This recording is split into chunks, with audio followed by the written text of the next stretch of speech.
सिलचर के जिला क्रीड़ा संस्थान के मैदान में ज्ञान उत्सव 2024 के तहत सततता फाउंडेशन के उद्योग से जिला भित्तिक मेगा आर्ट प्रतियोगिता आयोजित किया गया।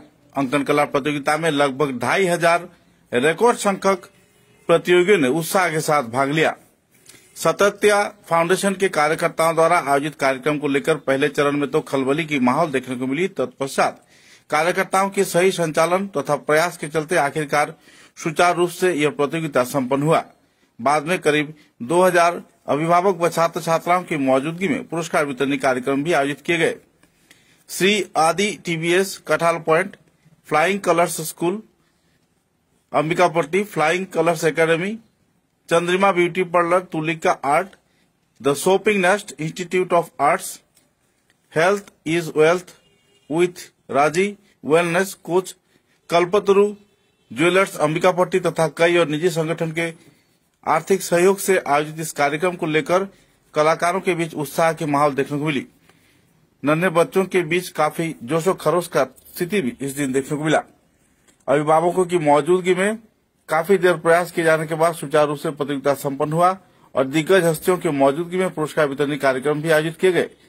बराघाटी में पहली बार सततता फाउंडेशन के उद्योग से मेगा अंकन कला प्रतियोगिता आयोजित किए जाने पर बराघाटी के लोगों के बीच खुशी की माहौल बनी हुई है और हर साल ऐसे प्रतियोगिता आयोजित किए जाने के लिए अभिभावक व छात्र छात्राएं संस्थान कार्यकर्ताओं से अपील भी कर रहे हैं।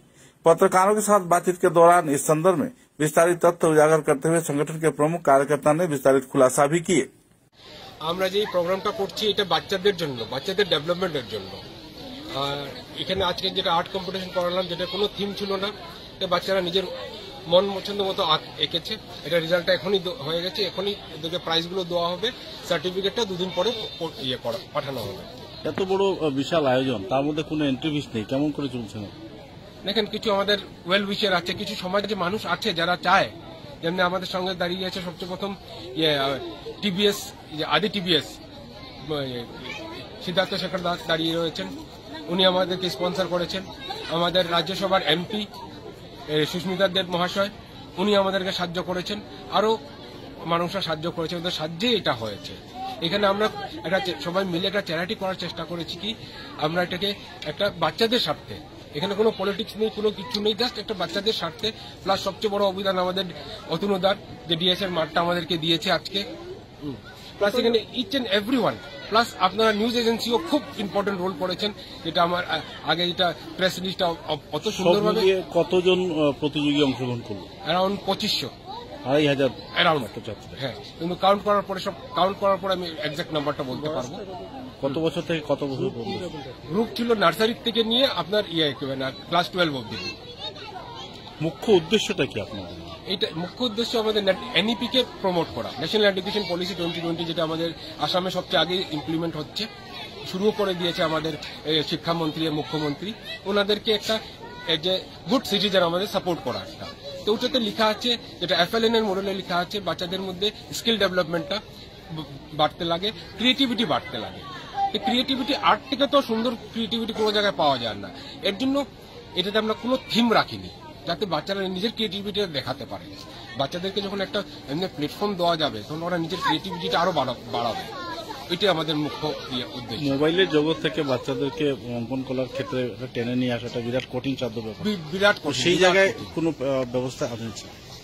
দেখেন, আমরা অনেক মিডিয়া আছে, মিডিয়ার মাধ্যমেই বলতে হবে বাচ্চাদেরকে, কিন্তু বাচ্চারা মোবাইলই দেখে। যারা এই যে সোশ্যাল মিডিয়া, মেইনলি আমি বলছি, ছোট বাচ্চারা কিন্তু আমাদের প্রেস মিডিয়া দেখে না, আর আমাদেরকে দেখে না, এই সোশ্যাল মিডিয়াকে খুব ফলো করে। সোশ্যাল মিডিয়ার যাদের ভাইরা, বন্ধুরা, বোনরা আছে, ওরা এমন এমন ভিডিও বানান, এটা দেখে ছোট ছোট বাচ্চারা যেন ভিডিও থেকে, মোবাইল থেকে দূরে থাকা শুরু হয়। কেন কি, এই যে মোবাইলটা কিন্তু অনেক প্রবলেম করছে আজকে, যেটাকে বলে অ্যাকওয়ার্ড অটিজম। বাচ্চারা ছোটবেলায় ঠিক থাকে, একটু যে বড় মোবাইল দেখতে শুরু করে, ওই সময়টা ওরা কি করে, কথা বলা বন্ধ করে দেয়, স্পিচ প্রবলেম। আমার একটা প্রি স্কুল আছে, ফ্লাইং কালার্স একাডেমি শিলচরে, প্লাস আমাদের বিভিন্ন জায়গায় ব্রাঞ্চ আছে। এখানে আমি দেখেছি ছোট ছোট বাচ্চারা যে আছে, স্পিচ প্রবলেম থাকে, অটিজম থাকে, প্লাস হাইপার অ্যাক্টিভ থাকে। এসব কিন্তু রেজাল্ট দুটো জিনিসের, একটা মোবাইল, একটা ফাস্টফুড যেমন চিপস, ম্যাগি, যেখানে এমএসজি থাকে, এসব কিন্তু বাচ্চাদের ব্রেন ডেভেলপমেন্টটাকে একদম ডাল করে দেয়, ওদেরকে হাইপার অ্যাক্টিভ বানিয়ে দেয়।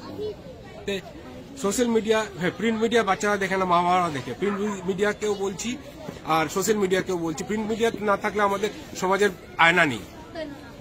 এর জন্য প্রিন্ট মিডিয়া খুবই দরকার আমাদের, কারণ প্রিন্ট মিডিয়া সবসময় সঠিক খবরটা দেখায়। কিন্তু আমাদের ইয়াং জেনারেশনরা সোশ্যাল মিডিয়ার পিছনে পড়ে আছে, দ্যাট ইজ সোশ্যাল মিডিয়া। তো আমরা ওদেরকেও রেসপেক্ট করি।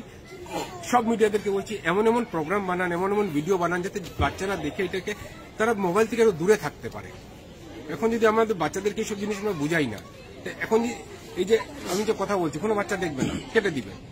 এটা যদি সোশ্যাল মিডিয়া যারা একটা কন্টেন্ট দিয়ে ডেভেলপ করে ফুর্তি থাকে দেখবে, ওইসব বাচ্চাদের মাথা পট করে যাবে। আমরা তো ওদেরই হেল্প নিতে হবে, ওদেরকে মোবাইল থেকে দূরে রাখা। ধন্যবাদ। আপনার ভালো নামটা? সৌমেন না। কি পদে রয়েছে? আমি সতীর্থ ফাউন্ডেশনের ফাউন্ডার ডাইরেক্টর। গত আমার 6 বছর ধরে 7 বছর ধরে এই প্রোগ্রামটা চালাচ্ছি আমি। প্রথম করেছিলাম 2019-এ ডিসি কলেজে, ওই সময়টা রেখেছিলাম ফ্রি। প্রচুর ভিড় হয়েছিল, তখন অত বেশি পপুলারিটি ছিল না, প্রথম বছর ছিল। ওখানে 1,500 মতন ক্যান্ডিডেট বাচ্চা হয়েছিল। তারপরে করোনা এসে গেছে, ওই সময়টা আমরা অনলাইনে করেছি, 2 বছর অনলাইনে চলেছে। তারপর আবার আস্তে আস্তে আবার উঠছি। এখন এটাই চাচ্ছি সবাইকে, যত ধরনের কম্পিটিশন থাকলে পরে বাচ্চারা গেলে বাচ্চাদের ডেভেলপমেন্টটা বেশি হয়। আজকে জগৎটা কম্পিটিটিভ জগৎ, এই কম্পিটিটিভ জগতে কি হচ্ছে, বাচ্চারা যদি কম্পিটিশন ফেস না করে ওরা আগে পারবে না। যেমনি এখন দেখেন ম্যাট্রিক পরীক্ষাতে MCQ 50%। আমি 2টা বই লিখেছি সব স্কুলগুলোকে, যারা এসছে বা যার সঙ্গে কথা হয়েছে, কেউ এসছে দিয়েছি, বাকি আমি নিজেকে পৌঁছাবো। 2টো বই, একটা ম্যাথ একটা সায়েন্সের বই। একটা চ্যাপ্টারে মিনিমাম হলে 120টা প্রশ্ন আছে, এটা আমার হাতে লেখা। সব স্কুলগুলোকে আমি ফ্রিতে দিচ্ছি, তাতে কি বাচ্চাদের ইয়ে হয়, বাচ্চাদের হেল্পে এটা হয়। ধন্যবাদ। একজন সফল আয়োজনের জন্য আপনাকে আমরা ধন্যবাদ জানাই। Thank you.